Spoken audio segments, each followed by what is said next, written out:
Oh yes, Sarasota, Florida, a town that's become one of the most popular places for Americans to relocate to. Last year, U.S. News & World Report collected data from across the country and ranked the Sarasota and Bradenton metro area as the 5th best place to live in the United States. In this video, we're going to invade the city of Sarasota and see what it's all about. And at the end, I'll give Sarasota a crisp livability score, so make sure to stay tuned for that. I begin the driving tour of Sarasota by showing the Van Wezel Performing Arts Hall. Sarasota has a pretty strong arts community, with this being one of the highlights. The Van Wezel was opened in 1970 and is named after Louis and Eugenia Van Wezel, whose bequest was a large contributor to the funding of the building. The lavender and purple color scheme was actually chosen by Frank Lloyd Wright's widow, Olgivanna Lloyd Wright.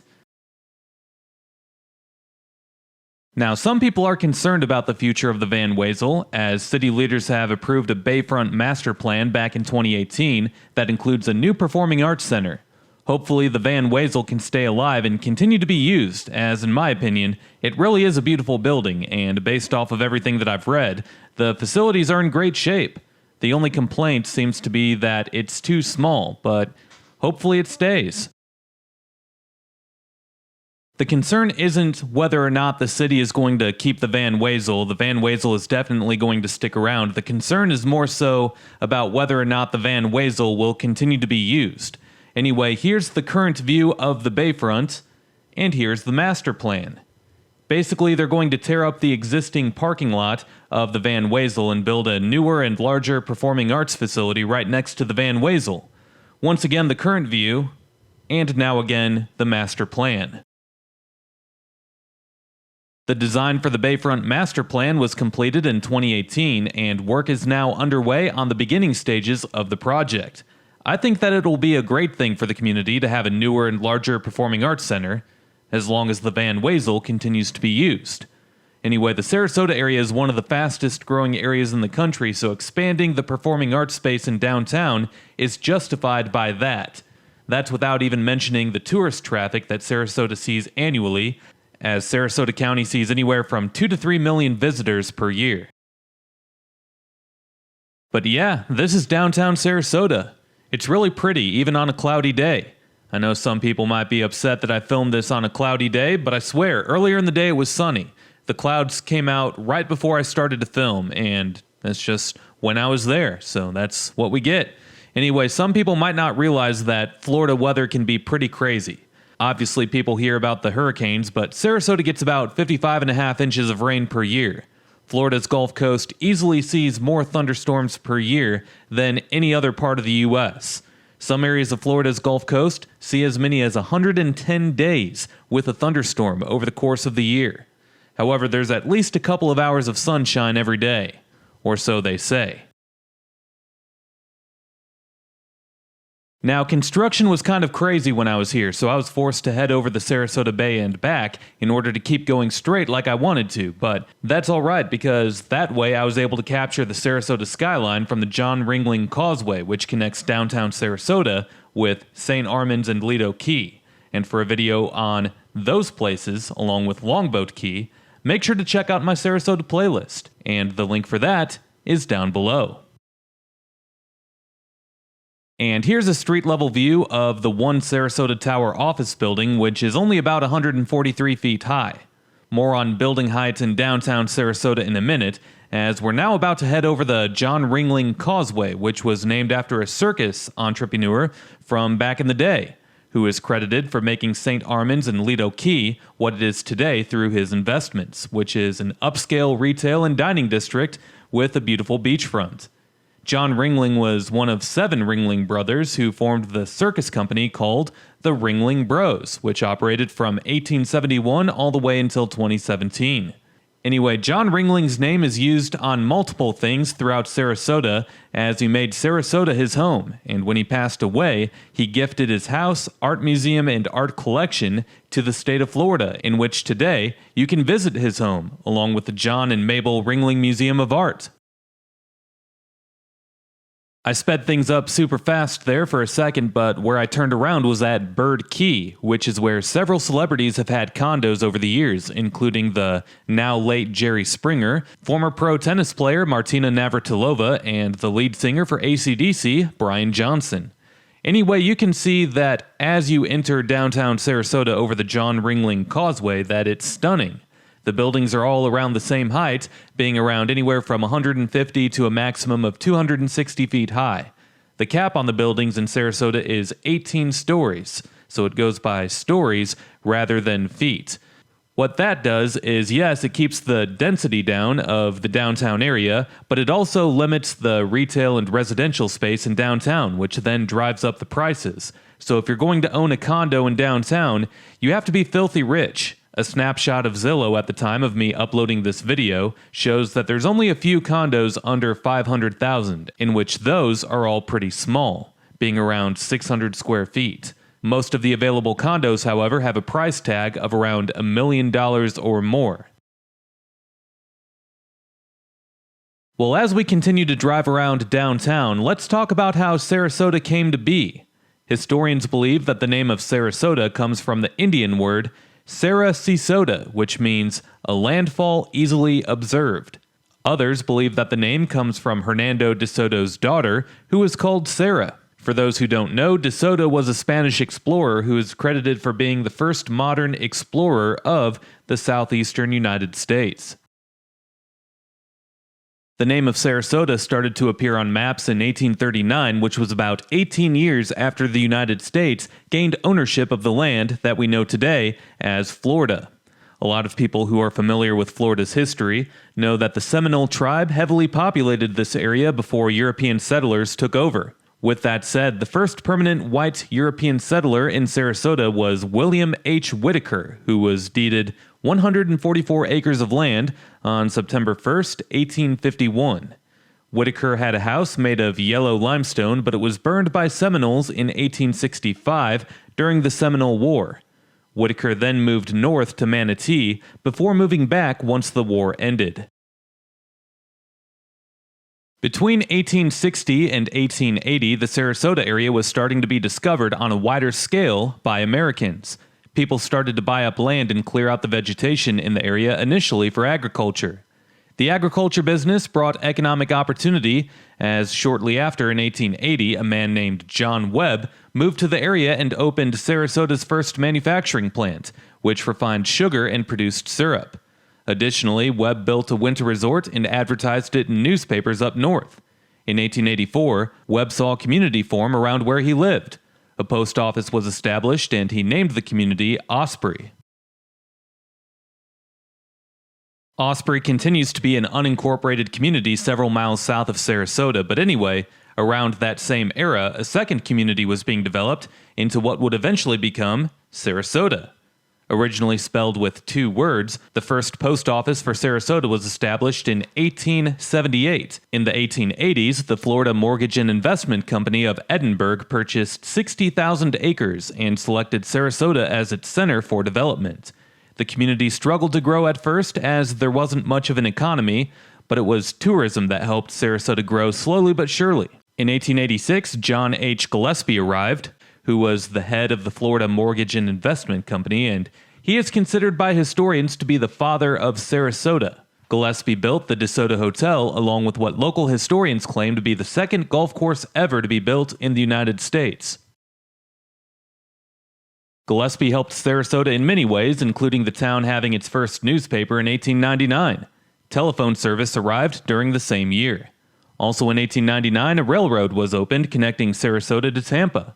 On October 14, 1902, Sarasota was officially incorporated as a town, with Gillespie being elected as the first mayor. Here we're starting to get deep inside of downtown Sarasota, as so far in this video all we've seen is waterfront parkways and water and high-rises, hotels and office buildings, and we saw the Van Wezel Art Center, but now we're starting to see the true makeup of downtown. It's actually a pretty walkable downtown area, and there's quite a few different selections of shops and restaurants to enjoy a day out or a night out on the town. It's actually pretty nice. Well, anyway, more history, as in 1910, Chicago banker Owen Burns arrived in town and purchased 75 acres of land from Gillespie for $35,000. Burns helped bring the first paved streets to Sarasota, along with the seawalls along the water. Burns was big into fishing, just like Gillespie was into golf, and the fishing industry started to take off once Burns arrived. Channels were dredged in the water as well to allow for more commerce and shipping. I mentioned him earlier, as you can't really mention Sarasota without mentioning this guy, but another important businessman in Sarasota's history, once again, was John Ringling, in which I talked a lot about what he did in my video on Lido, Longboat, and St. Armand's Key. So once again, make sure to check out that video in my Sarasota area playlist down below once you're done watching this one. But over the years, it was tourism that ultimately helped Sarasota grow into what it is today. Once air conditioning became common, Sarasota, along with the rest of Florida, started to explode in population. Here's a look at the population history for the city of Sarasota. But even more telling than the population history for the city of Sarasota is that for Sarasota County. As you can see here, it had only 28,000 people back in 1950, while today that number has skyrocketed all the way to 434,000. And the area continues to grow extremely fast today, with a mixture of both young people moving to the area and retired boomers. On to the economic stats, as today, Sarasota is home to 57,000 people, and the median household income is $62,000 per year. 38% of adults 25 and older hold a bachelor's degree or higher, and the median value of owner-occupied housing units is $321,000, while the poverty rate is 14%.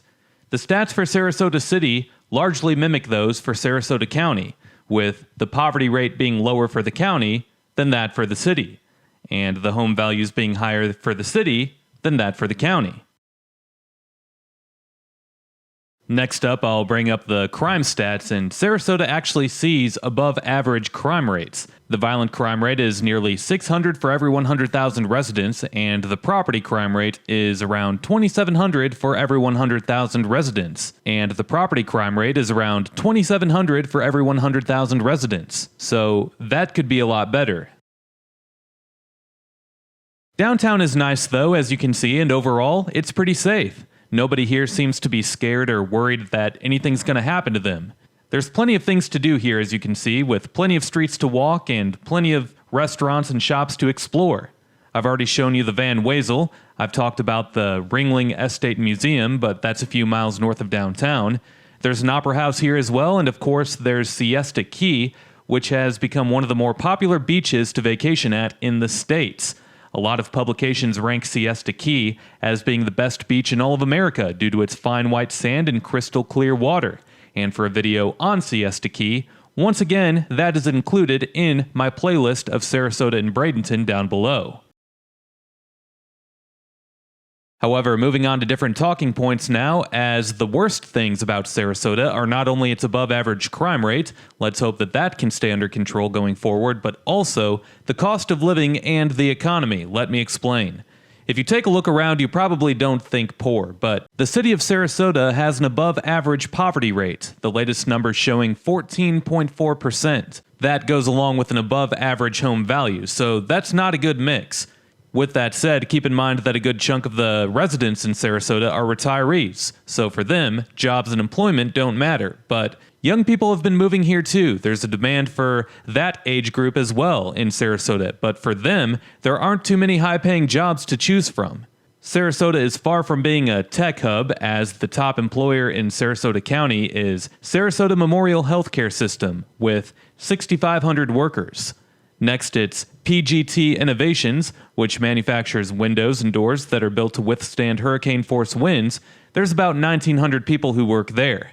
In third place, it's Sun Hydraulics, another manufacturing company that employs 700. Then it's another healthcare company, HCA Florida Sarasota Doctors Hospital, with 575 employees. And filling out the top 5 is the Ritz-Carlton Hotel, with 550 workers.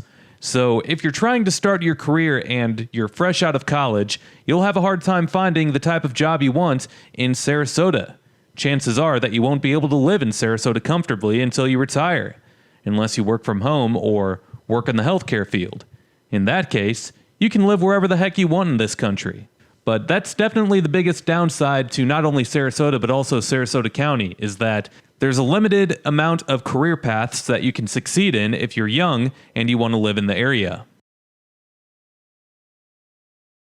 With that said, tourism is the #1 industry here by far and away. People come from all over the country and spend as much as $1.35 billion in Sarasota County over the course of the year. Anyway, the point is that younger people have been priced out by what has mostly been wealthy retirees, and that's the best way to put it. So basically, if you're young and you really, really want to live in this area, chances are that you won't be able to afford anything in downtown Sarasota. You'll likely have to live outside of the city or 30 minutes away from the water, or head north towards Bradenton, where things are a little bit more affordable. Well, I drove around Sarasota for over an hour, and here I'm going to skip through the footage that I shot on this day and head on over to the south side of town, as there are some things to point out there. And if you want to see more of what Sarasota looks like after you're done watching this video, make sure to check out my second channel called Chris Harden's Travel Archives, where I'll upload a second video showing all of the extra footage that I shot but didn't use in this video. And once that video is uploaded, it'll be linked down below. So this is the Sarasota Art Museum, which is on the Ringling College Museum campus. It's not to be confused with the separate John and Mabel Ringling Museum of Art on the north end of town. The museum takes place in the original Sarasota High School building, which was built back in 1926. Inside is 15,000 square feet of exhibit space, along with an auditorium for performances and films. It's actually pretty neat that the city was able to keep its original Gothic-style high school building, as many cities would have just torn them down or let them sit there empty.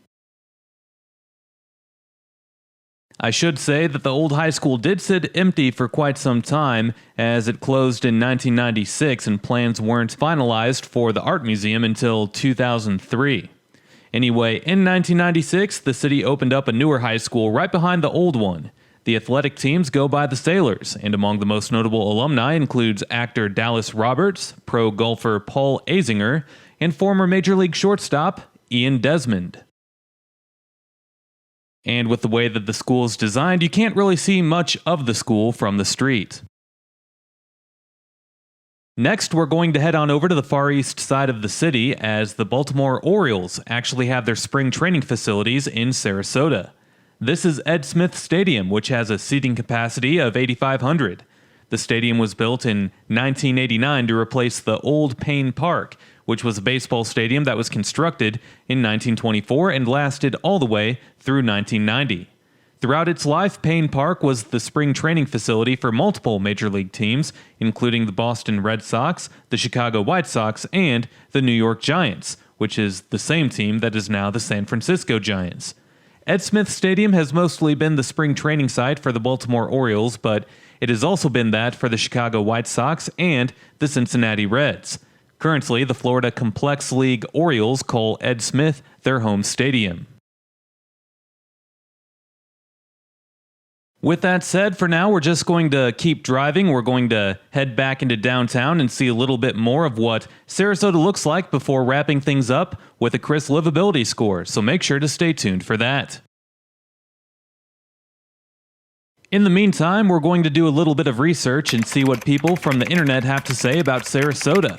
You know, the people who have actually lived here and have posted about what it's like on forums, that sort of thing. Well, this Reddit poster asks, what's something that you wish you knew before moving to Sarasota? And that's actually a pretty good question.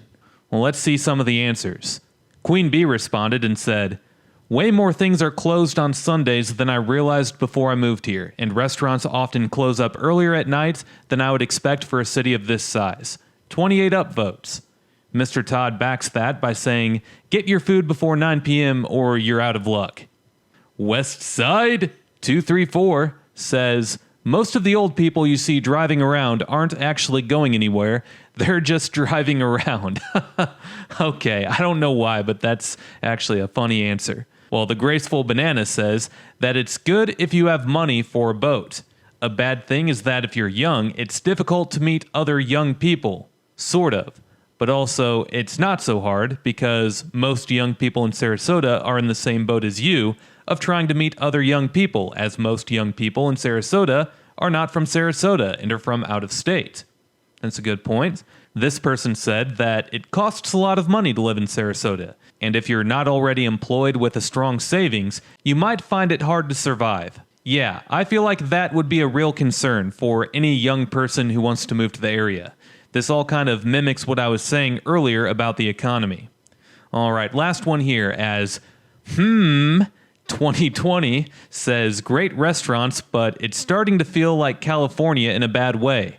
Yeah, nobody wants that anymore, it seems. California is starting to be an adjective that people use to describe different places around the country. Usually it's used in places like Sarasota that are or have been becoming a popular place for crowds of liberals to move to.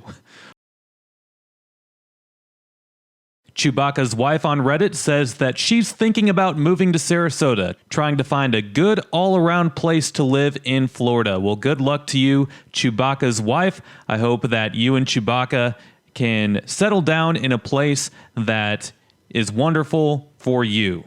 Old Yawker responds to Chewbacca's wife by saying that the driving is scary.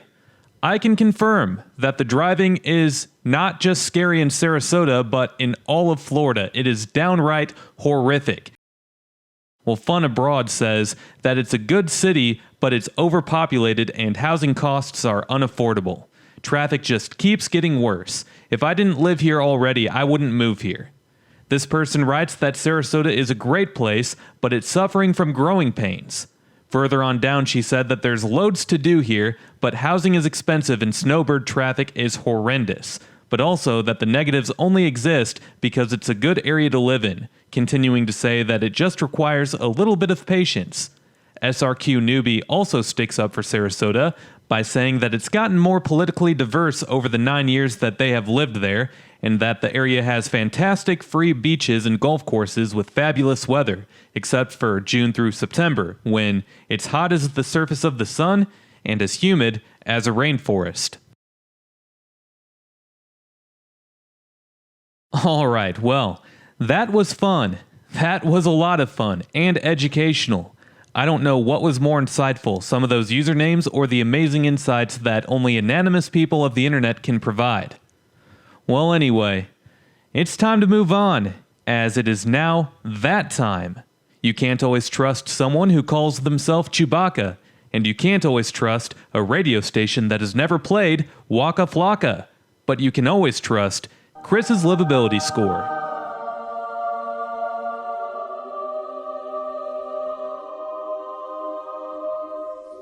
When it comes to the education, the students here don't listen to Waka Flocka, they listen to their teachers. Well, sort of. There's better performing schools in the area. But the students at Sarasota High School seem to know what they're doing. Their score is slightly better than the average Florida high school in all three main subjects of math, reading, and science. Niche.com gives Sarasota High School an overall grade of an A-. Education gets a 13 out of 20. Now, crime in Sarasota isn't the worst that you'll see in similar-sized cities across the country, but it could be better. Hopefully it doesn't get much worse than what it's at right now. Crime gets an 8 out of 20. With that said, downtown Sarasota seems like a nice place to spend some time. If you get a hotel in the downtown area, there are plenty of places that you can walk to and explore. Downtown gets a 17 out of 20. The economy of Sarasota isn't great. It's weak in a lot of areas, such as, high-paying jobs. It makes up for it some with the strong tourism revenue that the county sees, and the median household income isn't terrible as it's at $62,000 per year compared to the national average of $69,000 per year. Economy gets a 13 out of 20. Could be worse. Recreational opportunities are plenty in the area with golf courses and lots of water. It gets an 18 out of 20. The only thing stopping it from being a 20 out of 20 is that the topography is as flat as a pancake. Well, moving on now, as the next category is history, and there's a decent amount of that here, although for a city of its size, it doesn't really measure up that well. It could have a more interesting story. It's mostly just a long list of wealthy white people that have contributed to the overall economy of Sarasota in one way or another. Whether it's the circus clown John Ringling or the first mayor John Gillespie, history gets a 12 out of 20. Amenities in Sarasota are not lacking in any way, shape, or form. You have a packed downtown and you have Lido and St. Armand's Key. You also have pretty much any big box store that you would want to be close to in the nearby outlying suburban sprawl. Plenty of restaurants to choose from low end to high end as well. Amenities gets an 18 out of 20. The last category is cost of living, which is the worst thing about Sarasota by far and away. Once you get away from downtown, you can find some more affordable options, but in all reality, you won't find anything affordable enough even for the middle-class crowd until you get outside of the city limits, so the cost of living gets a 4 out of 20. All in all, the Chris Livability score for Sarasota, Florida is 103 out of 160. And out of all of the places that I've done the Chris Livability score for so far, that puts Sarasota in a tie in first place with no other place than Lido and St. Armand's Key. I swear, that wasn't intentional at all. It really wasn't. And Lido and St. Armand's Key are also a part of the city limits of Sarasota, so it all goes together well. If anything, that just means that you can always trust the Chris Livability score to always be consistent and true with everything that gets reviewed. That's right. In a cyber world full of scattered information, you never know what you can believe. You know you can always believe Chris's livability score. Well, the final thoughts here, as I really like Sarasota a lot. But I'm saying that from being on the outside. The warm weather appeals to me, and so does the fact that it's not some kind of giant megacity like Tampa or Miami. Who knows how long that will last, though, with how fast this area continues to grow. The biggest things holding me back from moving to Sarasota would be the cost of living and the threat of hurricanes. Plus, I can't lie, I really like the idea of being one of those annoying snowbirds that all the locals hate that come down every winter and just clog up all the traffic and just do all the negative stereotypes that all tourists do. I like being that person while I continue to live in my northern state year-round. It's true, though. I actually really like my northern state of Michigan, especially during the summer.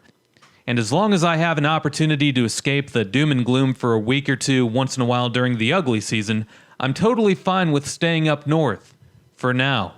We'll see how I feel when I'm 10 years older. Well, with that said, I do end the video here. And if you enjoyed this video, do me a favor and drop a like, comment, and subscribe if you haven't already, as doing all of those things helps these videos destroy the evil monster that is the YouTube algorithm. Also, make sure to hit that notification bell so that you can be notified every time that I upload a new video. If you enjoyed this video, then you might enjoy checking out some of the featured playlists on this channel. Videos with amazing insights on other places like what you saw here can be found in my USA Medium-Sized Cities playlist, my Sarasota and Bradenton area playlist, my Florida playlist, or in my Gulf Coast playlist. Last but not least, if you can't get enough of me on here, you can always go follow me on my other social media accounts, and those links are below. We'll see you next time. Peace.